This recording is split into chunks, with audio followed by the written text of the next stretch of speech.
Oh, I see my teammate Sean Meredith is on. Hi, Sean. Yeah, you can see the participants. Yeah. My colleague on the International Disability Rights team, Charlie Callett. Excellent. Wonderful.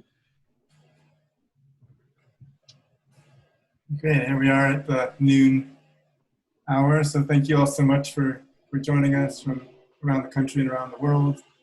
This is a really exciting opportunity to launch a series of conversations around ADA 30, focusing on sport and physical activity. We had a series of groups coming together, Disability in Sport International, Lakeshore and NCHPAD, and also FAPA, the North American Association for Adaptive Physical Activity, and then also IFAPA. So we had quite a collaboration here on this group, and today we're so honored to have Ann Cody with the State Department joining us, national, international leader on disability rights. Before we turn over to Ann, I'm going to go ahead and turn it over to Bob Johano from NCHPAD for a few comments, and then we'll turn it over to Ann to start us for today. So over to you, Bob. And thank you, Eli, and I want to thank everyone for joining us today. This is actually a speaker series that we'll be starting off probably about once a month. We'll look to have a speaker or leader in the disability community to talk about ADA 30, our celebration, what it means to us, where we're at, where we're going. And I know myself, being brought up before ADA and after ADA, definitely have seen changes, but definitely we're taking one step at a time and definitely looking to move forward. And very happy to have everybody on, and more excited having Ann as our kickoff speaker. And Ann, I've known her for many years, and outstanding leader, and very fortunate to have her today. And without further ado, here is Ann Cody. Oh, thank you, Bob, and thank you, Eli. And I want to thank Disability in Sport International, Lakeshore Foundation, and NCHPAD, as well as your partners, North American Federation of Adaptive Physical Activity and the International Federation of Adaptive Physical Activity, for putting this series together. And I'm really honored to be able to be with everyone today to kick off this series. So what I'm going to talk about today in the next 20 minutes or so is I'm going to tell you about what we do at the U.S. Department of State, our International Disability Rights team, give you a little bit of a peek into the work that we do. Then I'm going to talk about the Americans with Disabilities Act and a few other U.S. laws and policies and how they interact with at the intersection of sport for people with disabilities and how we benefit from those policies. Then I'm going to just briefly talk about disability identity and the importance of it. And finally, just going to put some concepts up on the slides for us to kind of trigger some conversation around. So looking to the future, what are the things that we should be thinking about? So I will start with who we are at the U.S. Department of State. Our International Disability Rights team works out of the Bureau of Democracy, Human Rights, and Labor, and we lead the Department of State's diplomatic engagement to combat discrimination and abuse against persons with disabilities. DRL's International Disability Rights team drives the Department of State's efforts to ensure that disability rights are an integral and integrated part of U.S. foreign policy and foreign assistance. And we assist in the development of training materials, resources, and videos for our colleagues around the department. There are 75,000 people who work for the U.S. Department of State around the world. So our objective is to develop their capacity to advance disability rights wherever they may be working. Sorry. So we have three main lines of effort that we focus on in this work. We encourage and assist foreign governments to develop national laws that affect people with disabilities and protect their rights. Many countries around the world have ratified the Convention on the Rights of Persons with Disabilities and are in the process of enacting laws or implementing laws. And with 30 years of experience with the Americans with Disabilities Act, we have a lot of great expertise to share with other governments. We assist civil society organizations, particularly disabled persons organizations, to advocate for disability rights. And we encourage all sectors of society to expand economic opportunities for persons with disabilities. This is an area that we've decided to focus on because employment and economic opportunity are extremely limited for people with disabilities around the world. We even experienced that to a degree here in the US. So we share the knowledge and information we have, but we also look to other countries for best practices on what's working. So how do we do this work? I thought I would provide just a couple of examples to give you a sense of a few of the initiatives that we've been working on. The first one is specific to economic empowerment. Our Bureau and our team partnered with the US Department of Labor and US Agency for International Development to conduct a survey of APEC economies, the Asia Pacific Economic Cooperation. And we published a report about the findings of that survey. The report is entitled Advancing Employment in APEC for Persons with Disabilities, a baseline study of opportunities. This report really is an analysis of the laws and regulations that exist in these APEC economies. And it also, we were able to really provide some grounding for findings and recommendations to address economic empowerment and promote economic growth for people with disabilities in those economies. The second example is that we've developed training videos for labor and economics officers that work at US embassies around the world as they collaborate with governments, businesses, and disabled persons organizations, as well as others, to promote labor and employment inclusion for people with disabilities.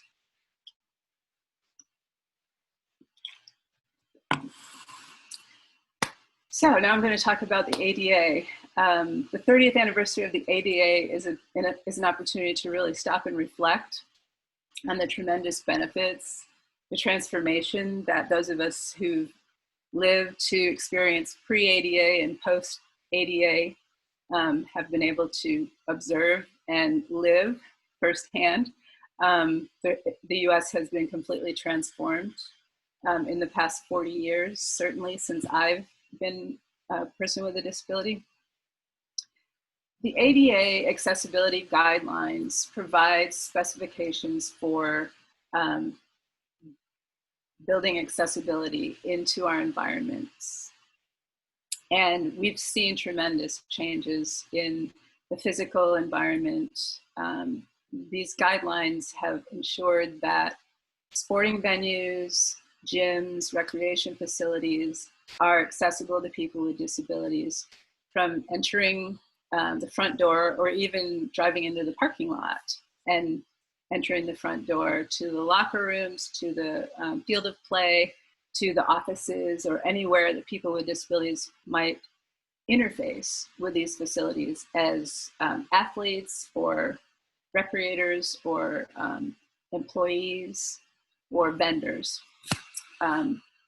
More recently, the ADA Recreation Facilities Guidelines were published. And while many recreation facilities were anticipating these guidelines and putting the recommendations that they were anticipating in place, we've also seen an increase in accessibility at swimming pools, golf courses, boating docks and ramps, and parks and trails because of those recreation facilities guidelines.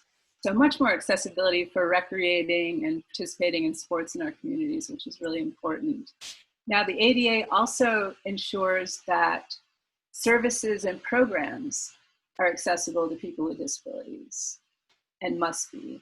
So that means that the providers, the recreation providers, need to make sure that people with disabilities can be included and accommodated in the types of programs and services that are available in those facilities. So that's really critical. So now we have really safe, accessible places to recreate and participate in sports. And I just have a final bullet about public transportation and accessibility of rights of way, because this is really important as well. In order to access these opportunities, we have to be able to get to and from home to these, or from work, wherever we're transiting from, to these places. So it's a little bit trickier when you don't live in a large metropolitan area or a medium-sized city to find accessible transportation if you don't have access to it. And that continues to be a barrier, something that continues to need to be addressed, certainly for those of us who have worked in sports at the community level. A few other laws to mention. The Air Carrier Access Act prohibits discrimination in air transportation by both domestic and foreign carriers. So any foreign carrier that's originating a flight in the US or ending a flight in the US has to meet Air Carrier Access Act regulations. So this obviously is important for people with disabilities who want to travel domestically, whether it's for sports or personal reasons or for business and work reasons. This is critically important, as well as for athletes who are competing internationally. I just wanted to mention the Fair Housing Act because it prohibits housing discrimination on the basis of race, color, religion, sex, disability, family status, and national origin. The Individuals with Disabilities Education Act requires public schools to make available to all eligible students with disabilities a free, appropriate public education in the least restrictive environment appropriate to their individual needs. And this focuses specifically on access to classroom content, curriculum content for students who need that access. Students with other disabilities like mobility disabilities are protected under Section 504 of the Rehabilitation Act, which I'll talk about in a minute. I also just wanted to mention Title IX of the Elementary and Secondary Education Act, which addresses and prohibits gender discrimination in any education program or activity. And this is what led to equal access to extracurricular sports in interscholastic and collegiate programs for girls and young women. Now, fortunately for us, I'll show you a slide in a moment that compares Title IX to the Rehabilitation Act to the ADA that reflects some consistency there that we've benefited from. But on this slide, you see at the top the Amateur Sports Act amendments of 1998. These amendments gave the U.S. Olympic and Paralympic Committee responsibility as the National Paralympic Committee. That means they have to prepare athletes to compete in the Paralympic Games and the Para-Pan American Games. Oops, sorry. The Rehabilitation Act of 1973. This was the precursor to the Americans with Disabilities Act in many ways, and it prohibits discrimination on the basis of disability in programs conducted by federal agencies, those receiving federal assistance, in federal employment, as well as covers federal contractors. Section 504 of the Rehabilitation Act states that no qualified individual with a disability in the U.S. shall be excluded from, denied the benefits of, or be subjected to discrimination under any program or activity that receives federal financial assistance. Now this language is very similar to the Title IX language that's in that legislation. And I just want to mention Section 508, and then we'll go on to this other comparison slide. So Section 508 of the Rehab Act establishes requirements for electronic and information technology developed, maintained, procured, or used by the federal government. So websites and any online applications or information must be accessible to people with disabilities if it's related to the federal government. The slide that I have up now is a side-by-side comparison of Title IX regulations, Rehabilitation Act regulations, and ADA regulations, which actually apply to sports and recreation activities. So again, the language is very similar. Must not discriminate on the basis of sex or be excluded from participation in or be denied the benefits of or be subjected to discrimination under any program or activity. This language actually comes from the Civil Rights Act of 1964. So basically it's been consistently applied across these different civil rights laws. And it enables us to push for access to interscholastic sports opportunities, after school extracurricular sports, equal opportunities there, as the law states. And then non-discrimination, of course, in any programs that are provided in the community, they must be accessible, and people with disabilities must have equal access to those programs and services. So we've made a lot of progress, I think probably in the last 10 years in particular, on this particular issue, in educating people and getting the U.S. Department of Education to issue a Dear Colleague letter or a letter to public schools indicating that they have a responsibility to provide interscholastic sports opportunities to students with disabilities, for example. So that's been hugely beneficial. Obviously, the U.S. Olympic and Paralympic Committee taking responsibility for Paralympic sport and athletes has been a major benefit to us as well. Okay, I'm on to the next slide, disability identity. This is a fun topic to talk about and something that's very personal as well. And I think probably many of you who work in this field or participate as athletes or in other ways can identify with this. Disability identity is something that is vital to persons with disabilities. It's so important for us to connect with other people who have similar life experiences and can share resources and benefits and experiences, right? Because many times when we acquire or are born with a disability, there's no one else in our family who has that disability. Now, there are some disabilities that are hereditary and familial, and people who grow up in those families are really at an advantage in that way. But those of us who come into families that don't have experience with disability, there's a lot of learning and trial and error and missteps. And then ultimately, if you find your community and really can embrace disability as an identity or as a part of your lived experience, then your world will open up to you. And sport is one way to do that. And it's a way many of us who are participating today can relate to. When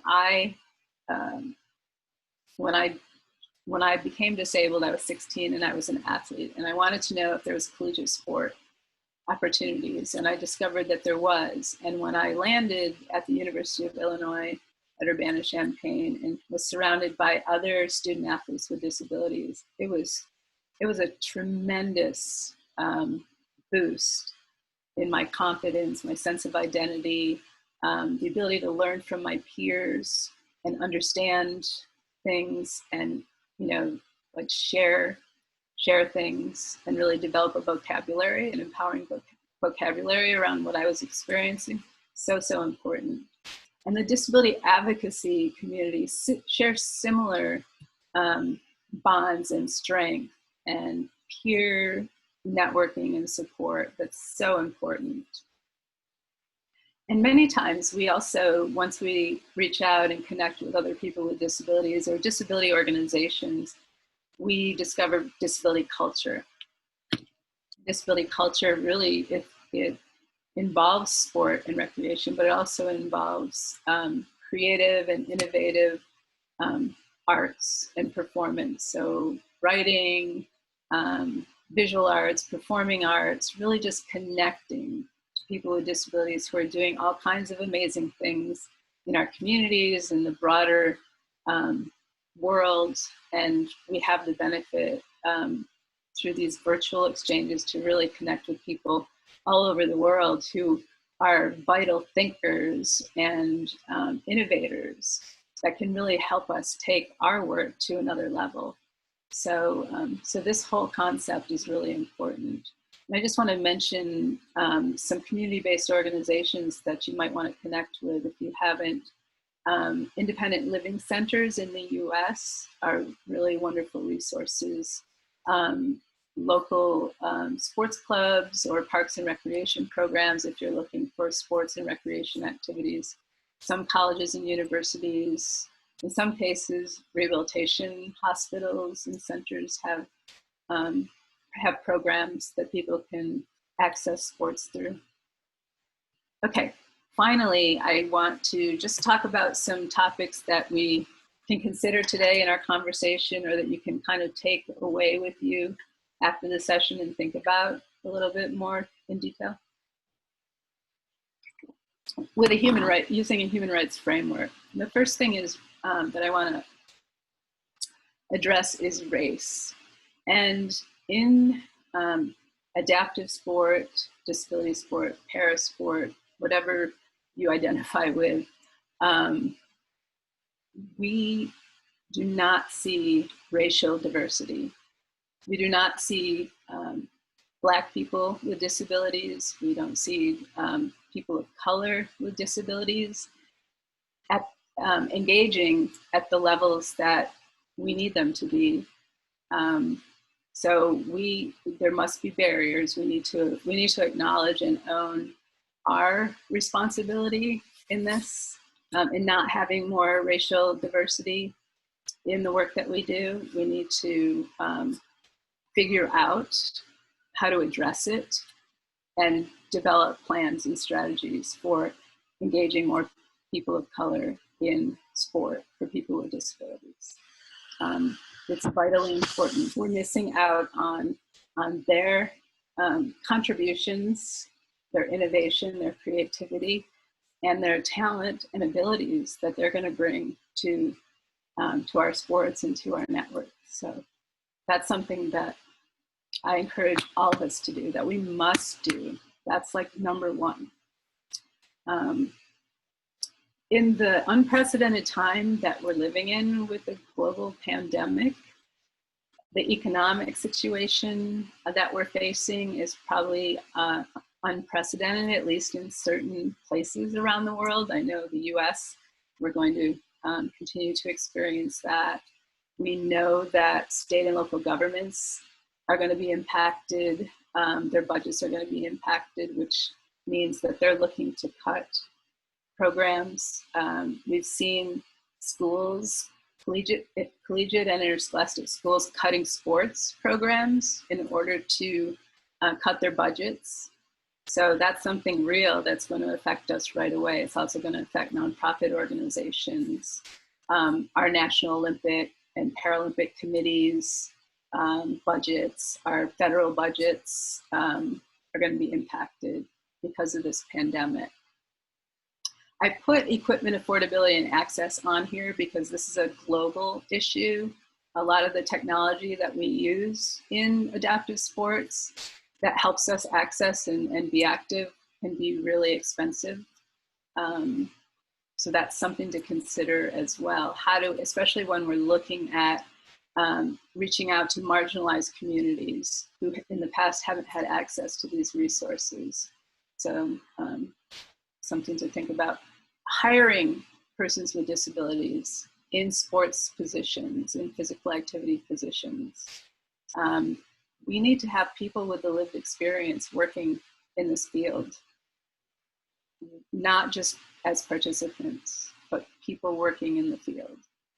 So this message is as much to people with disabilities who are listening to this as it is to people making hiring and recruitment decisions. Sexual abuse and harassment. We're seeing these issues come to the surface in Olympic sports, national and international sports. Don't be complacent. Sexual abuse and harassment is happening in disability sport as well. We have to assume that. Why? Because girls and women with disabilities are 4 times as likely to be abused than women and girls without disabilities. We are much more vulnerable as people with disabilities to sexual abuse and other types of abuse. So,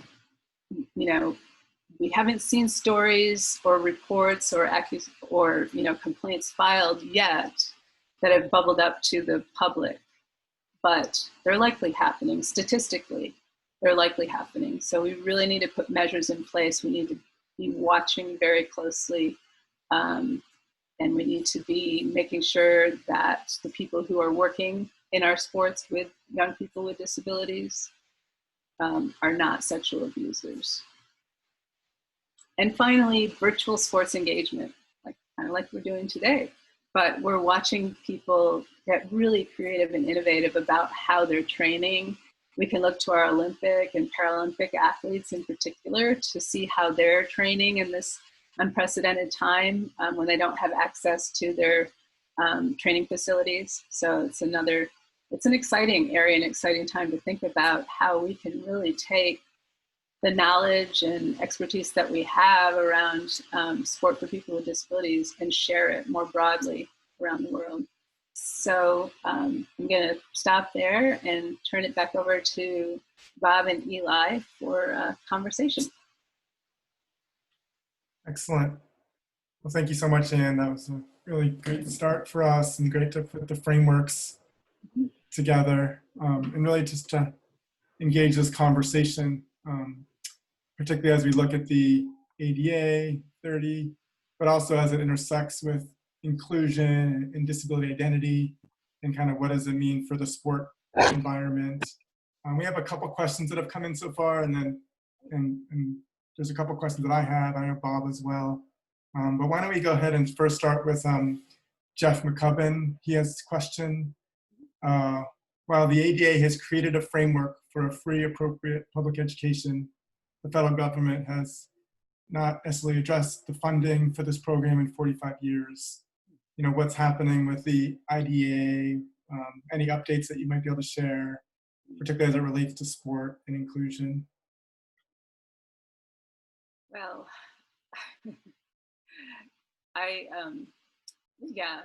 really trying to get to the full funding that the federal government committed to many years ago for IDEA is a challenge. We've never gotten there. I know disability advocacy organizations work very hard on advocating for additional funding for IDEA to make sure that it's fully funded so that the states can provide the resources necessary, such as physical education and sport-related programming. But it's going to be challenging in this budget environment, in particular, to be quite honest, because even when we've had a really healthy budget environment, it's been challenging to get that money plussed up. But I know organizations, people work on this continuously to try to increase that funding. So that's where we're at. I'm not sure the exact percentage of total funding at this current date, but thank you for raising it. It's really important. Thank you, Ann. There's another question. Trooper Johnson is asking a great question about reducing the barriers associated with participation. And I guess the way that I see this question is also around, we see a lot of awareness around race in society, or more gender. And so, yeah, maybe to share your thoughts about with disability. How do we keep bringing awareness to disability and reducing the barriers, particularly around making sure disability is not left out of the diversity and inclusion? You know, I mean, what are some ideas or strategies that, you know, that we just make sure that disability is not left out of these important conversations around diversity and inclusion? Yeah. You know, great. This is a great question and conversation to have. And it's something that we're having at the State Department. And I think, you know, every institution that you're involved with, whether it's a university or a business or a nonprofit organization, should be having this conversation. And out in your community, the more people understand that disability is part of diversity and inclusion, the better, right? And this conversation has to happen in every area, because you're absolutely right. It's not, disability is not even considered in the whole diversity and inclusion arena. But the more we're talking about it, the more places we're talking about it, the less likely people are going to be able to ignore it. But I think it really goes to disability awareness, which all of us are doing all the time because of the nature of our work and the nature of the way we live our lives, right? Just our integrity around ensuring that people with disabilities have full and equal access. So I just think really demanding and putting the expectation on organizations and people who have responsibility for diversity and inclusion in their organizations is really important. Excellent. Thank you. We have a couple questions that are coming in now, so we'll just kind of take them in order. A great question about the State Department, the consulate and embassies. How's the department looking at trainees and alumni as valuable resources? Maybe even talking about the sports diplomacy program and other kinds of programs the State Department is doing related to adaptive sport. But also in terms of how just overall training programs, inclusion. Mm-hmm. So one of the things that we do, the International Disability Rights Team, is one of the benefits of sitting where we do is we see what's happening across the department as it relates to disability and inclusion programs. And we try really hard to keep track of alumni who come through the Global Sports Mentoring Program, alumni with disabilities who come through all kinds of our exchange programs to the US. And we make sure that our human rights officers who are working in embassies and consulates overseas know about them and reach out to them as resources for their human rights work. Because the human rights officers in particular, one of the things they're responsible for is writing the human rights report. The Department of State issues a country report on human rights for 180 countries around the world every year. We're mandated by Congress to write these reports.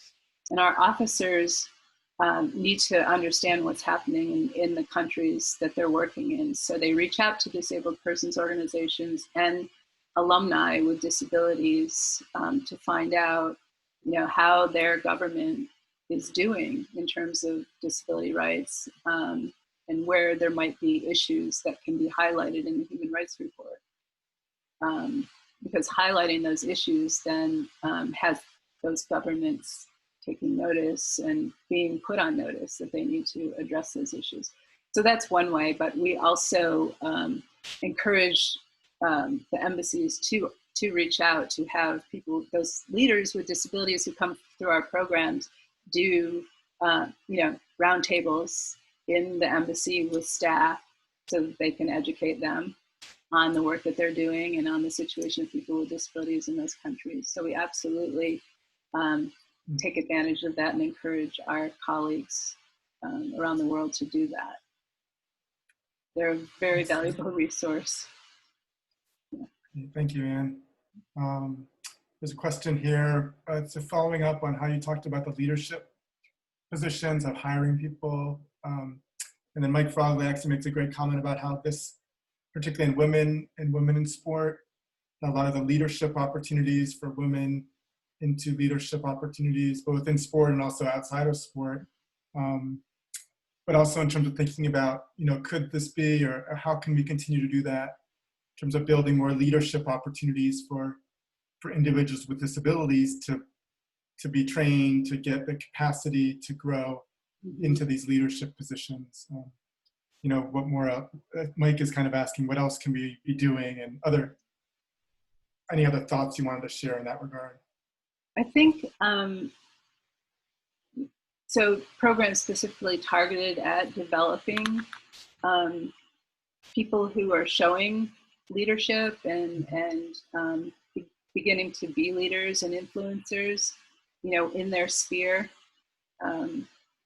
giving them opportunities to grow to another level of leadership. So it might be through formal programs like the Global Sports Mentoring Program, where we're developing global leaders with disabilities in sports. But those mentorship programs are really more like there's a senior executive leader in a U.S. organization that partners with an emerging leader to help grow their talent and networks and understanding of what it takes to develop sport in their countries. And I think that's that's a model that we could certainly look at, in our own countries as well, and in our own sports even, presenting opportunities for athletes as they're, as they're coming to the end of their careers, to really step into some opportunities to grow and develop as leaders or as experts in their sport, if that's the place they want to go professionally. But it also takes people with disabilities in leadership positions to pull those, developing leaders along. It also, just like with women, we need to have those people in decision-making positions in order to make that happen as well. And we, in those positions, need to take that responsibility and leverage that opportunity that we have. Excellent. Well, thank you. I wanted to ask kind of a question, and maybe Bob was as well, as we kind of encouraging audience to share. I guess I wanted to turn to the realm of media coverage a little bit in terms of the kind of what I call the mascot stories or the water boy stories, or kind of the stories that are out there around people with disabilities in the media and especially in sports. And to me, it's been one of the kind of issues that I feel like as a community we really need to try to tackle somehow. While we also value the disability experience and what it means to have a disability and so forth, but also we don't want to be tokens, we don't want to be the inspirational story. But maybe some thoughts on like, how do we get beyond that, or how do we continue to educate, or how do we change the paradigm so that we don't keep seeing these kind of water boy or mascot stories in the media, but we can kind of get to the sports stories and kind of, especially in the terms of 8830 and all this, like how do we move this conversation forward? Mm-hmm. It's a great question, and I know it's a challenge that's particular to the United States media and audiences, and I'm sure other countries as well. Our coverage, there's so many directions I can go with this. A few thoughts, perhaps. Yeah. Certainly media training is important when you're talking about athletes who are maybe on the national team or on a collegiate team. Giving them the opportunities to develop through, with media training is important. So, but I also think, and one thing that I found to be really important is for those of us who are, who do have an opportunity or, to speak for the broader community, it's really important to understand the disability rights and advocacy piece and that broader picture of disability. as athletes. And sometimes I know I didn't have time for it. You know, when I was an athlete, I was focused on my sport and, you know, and all the education and work that went into that. Once I became more active in the advocacy side of it, I realized how that whole piece really just made me a much more effective advocate and leader in disability sport as well. But I think athletes who have the platform need to understand that, and the importance of the words that you use, the language that you use, the things that you say, and how you can influence the writers or the interviewers who are asking the questions. You can educate them just through that interview process, in terms of the way you respond to their questions, or challenge them on the questions they're asking and why they're asking them. And there are effective ways to do that, but it takes a little bit of training and, you know, to be able to do that effectively. And I think disability rights advocacy provides some of that, certainly, and it would be very beneficial to people who have that microphone, so to speak. Certainly educating the US media. The disability community does this. When a writer uses language that's obsolete or offensive or really derogatory and not useful, they're called out on that language. And that's something that we have to continue to do, to educate people in the media about using language that's empowering and supportive. Yeah. Well, great. Well, thank you. It's just important that we get your thoughts. I mean, it's important conversations and for all of the audience and for everybody. So, but your thoughts on it are really helpful. So I think I'll go ahead and turn over to Bob. Bob, do you want to, any question you might have at this time? We have a few others that have come in as well, but. Yeah, I mean, I was thinking to turn it over to those callers first. Perfect. If you want to read them, or you want me to read them. Yeah, I can go ahead. Yeah. Right. So the next question we have is a question about access. We talk about access in regard to physical access, but what about some other ways of access? So thinking about social, emotional access, particularly as it relates to sports and recreation, and thinking about institutional or structural ableism.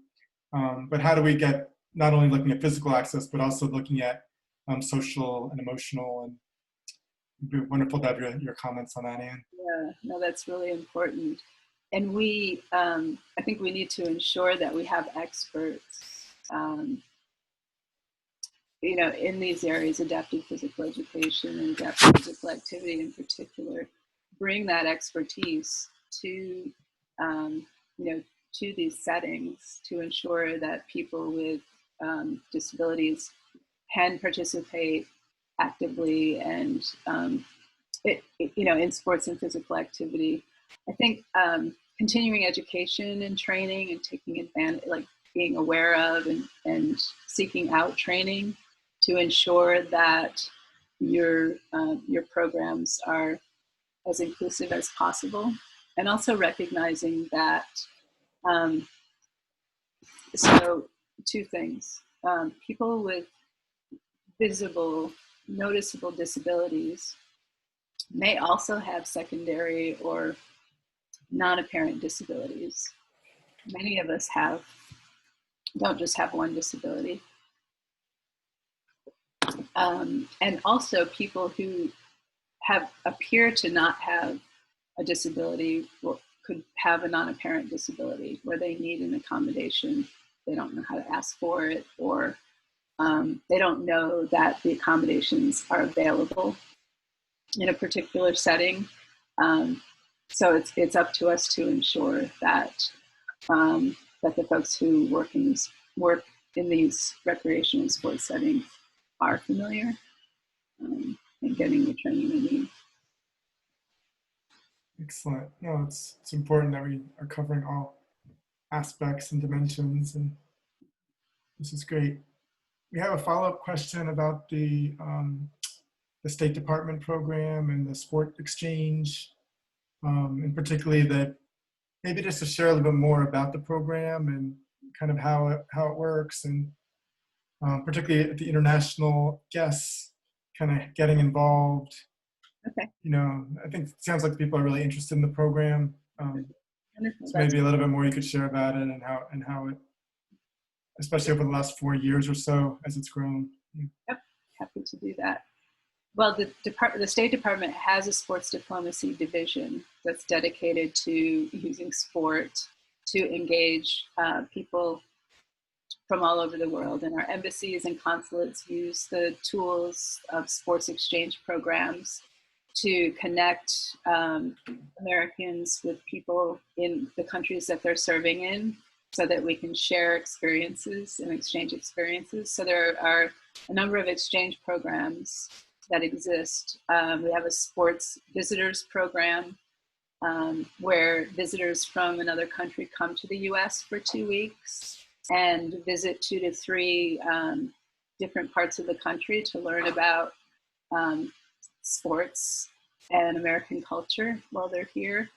And there's it's a packed schedule with lots of experiences with learning about sports and physical activity and physical education and recreation. The embassy identifies the participants. They're either coaches or youth, ages 14 to 18, something like that. So we encourage people to connect with the U.S. Embassy or consulate nearest to you if you're interested in an exchange program. There's also a sports envoy program, which is where we send American athletes to other countries for 7 to 10 days of programming in that country. The embassy staff identified and developed the program and the plan, working with local disabled persons organizations and local government and any other entities that want to take advantage of having a U.S. sports expert there to promote access to sports, specific sports technical training camps or workshops and programs, whatever the interest is. So with disability sport, we often send Paralympic athletes or Special Olympics athletes or Deaf Olympic athletes over to, but they work with people without disabilities, people with disabilities, and all types of disabilities while they're there. It's really an all-inclusive type of experience. And incidentally, when we have sports visitors come to the US, even if they're not a disability sport specific program, they get exposed to disability sport here in the US. Might be a Special Olympics or Deaf Olympics program or some type of parasport program as part of their experience. So that's a really important part of the philosophy.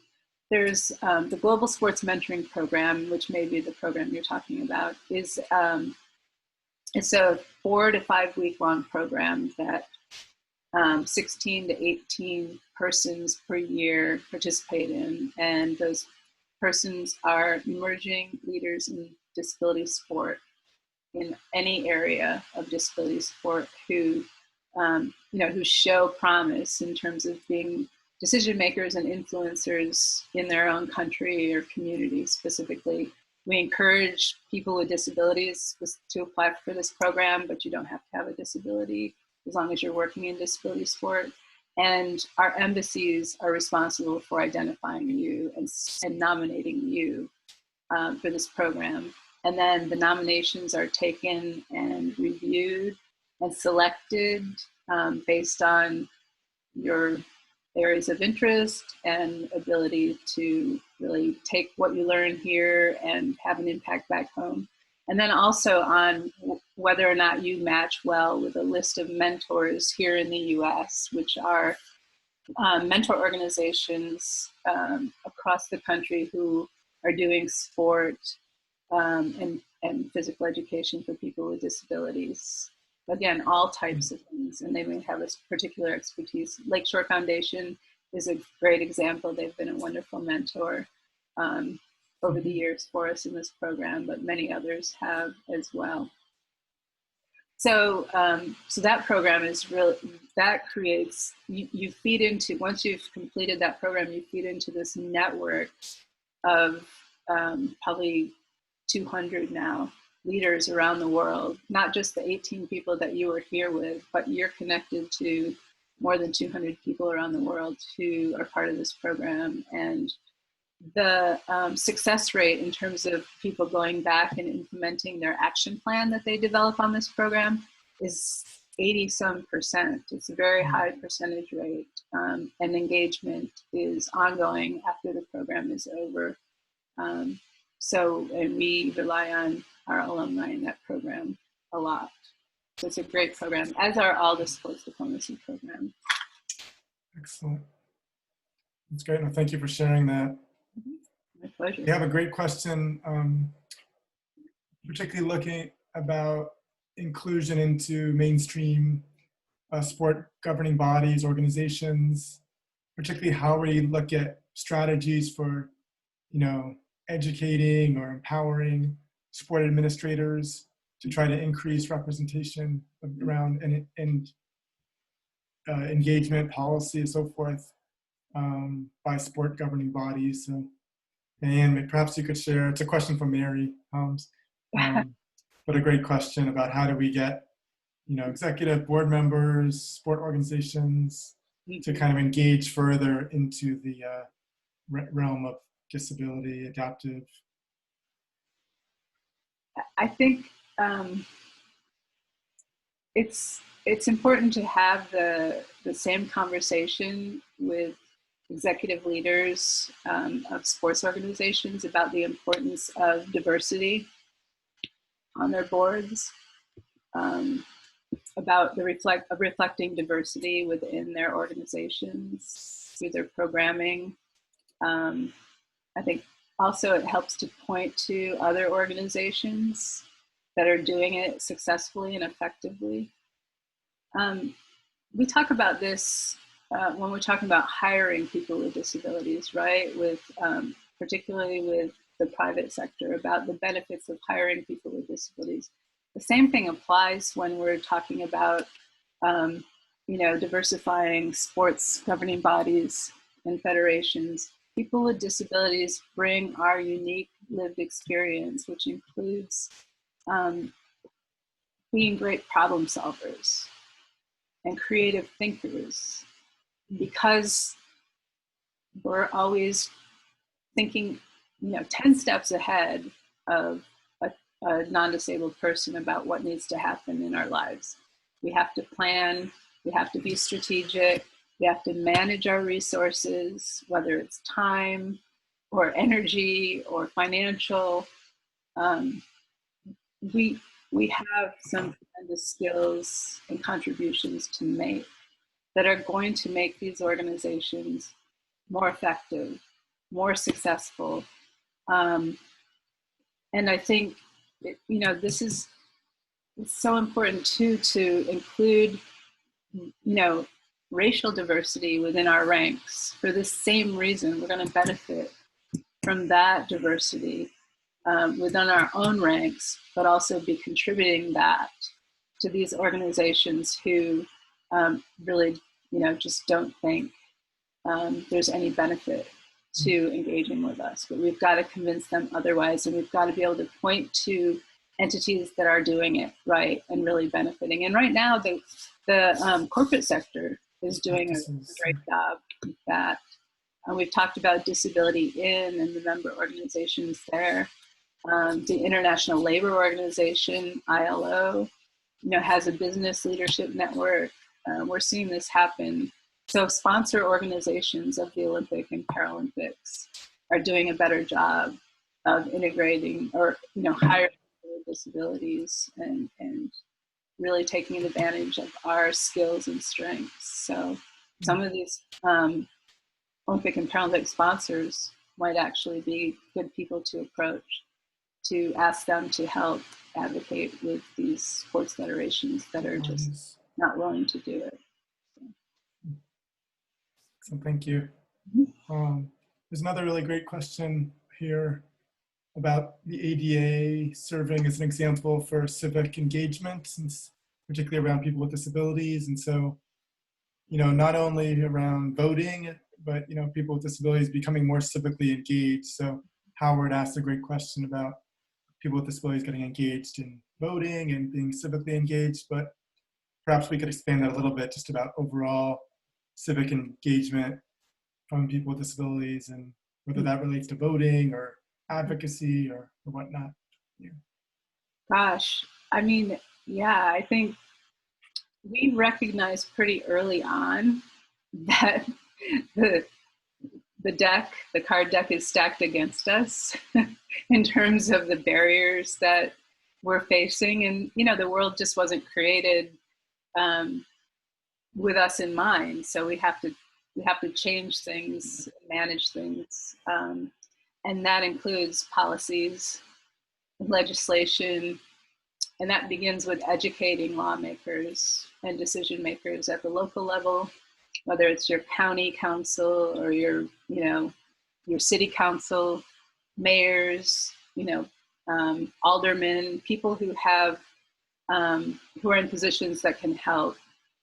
I think so. Civic engagement is really important, and it's something in the U.S. that I think we really value, but we would like to see many more people get involved in civic engagement beyond the disability community. But if you have particular issues and concerns, look for opportunities and look for organizations that can help you target your your efforts more effectively. It's a better way to do that. But voting is very important. Access to voting can be a challenge. We have laws that prohibit discrimination in voting, and we've done a lot of work to try to make sure that polling places are accessible and that we're not identifying polling places that are inaccessible that people can go to, and providing alternative voting opportunities such as curbside voting or voting by mail or early voting can make it easier for people with disabilities. But paying attention, and we do have to pay attention to understand what our options are ahead of time, because showing up at your polling place and discovering that it's not accessible is, while it's against the law, it's also on us because we may not be able to cast our vote if we haven't researched it or saw an alternative way of casting our vote. Unfortunately, it falls on us a little bit, but everybody should be paying attention to what's important to them and seeking opportunities to influence decisions. And that's how that's how democracies are run. So I think we might have time for one more question or so. I'm going to combine. We have a question about just social media, the power of social media. And then we also have a question about kind of the emergence of professional sports and more engagement by leagues to engage with adaptive sports. And so I started thinking about just the overall promotion and the emergence of adaptive and disability sport and how social media has helped, how different leagues are helping. And maybe we can kind of close on that question in terms of your thoughts on kind of the future and maybe, over the next 5 to 10 years where we're headed with all of this. Oh, wow. Thank you again so much for your time, and I want to stick to time, but maybe a couple minutes to kind of close. Great. Well, I think digital engagement and online engagement is so important, and certainly social media provided an opportunity for us to present sport for people with disabilities in a way that it hasn't been presented before. We saw that early on with the internet and the International Paralympic Committee as an example of streaming sports as they were being contested live in the Paralympic Games.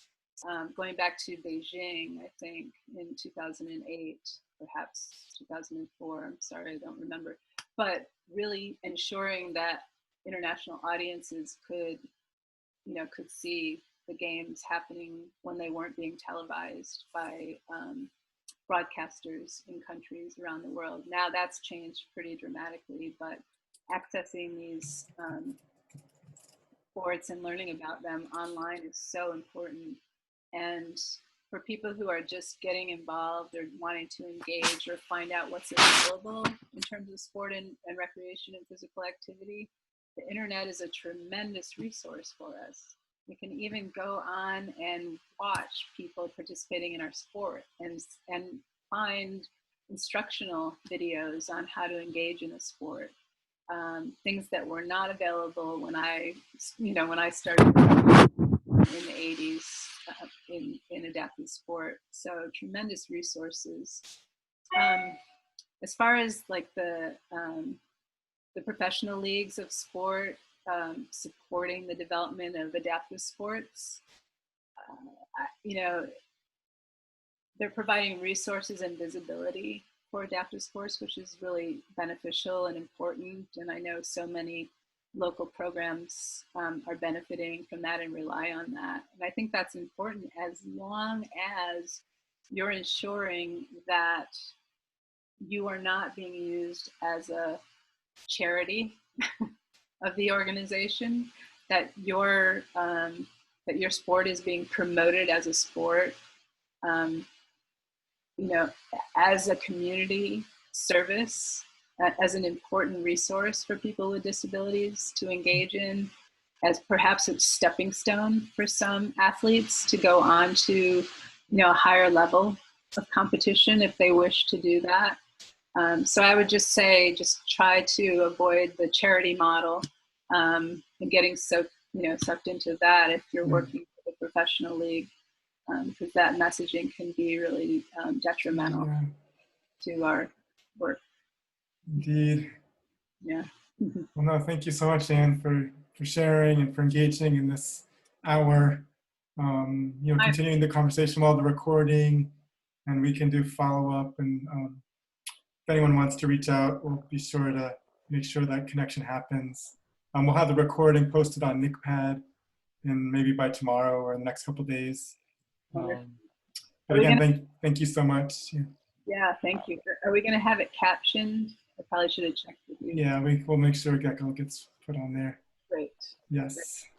It's been a pleasure to be able to talk about two areas that I love so much, and to be with you all, people who I've spent my sports and professional career working with and collaborating with. So it's been a pleasure. Thank you for kicking off this series. We'll have information soon about the next ones and upcoming, and but it's wonderful to have Ann to kick off this 8830, focusing on sport and physical activity. So yeah, I guess we'll go ahead and close out here, and thank you all again for joining us. My pleasure. Over to Bob. Yeah. Thanks, Ann. Continued success, and we appreciate all that you do. Yeah. Thank you, Bob. Thank you so much. Good luck with the rest of the series. Wonderful. Okay, thank you all. We had a great group, about 80 or so joining. And excellent. Okay, have a great rest of the day. Enjoy. Yeah. Thank you, Ann. Thank you. That was excellent. It was a lot of fun. Yeah, perfect. Okay, we'll talk soon. Okay, bye-bye. Bye.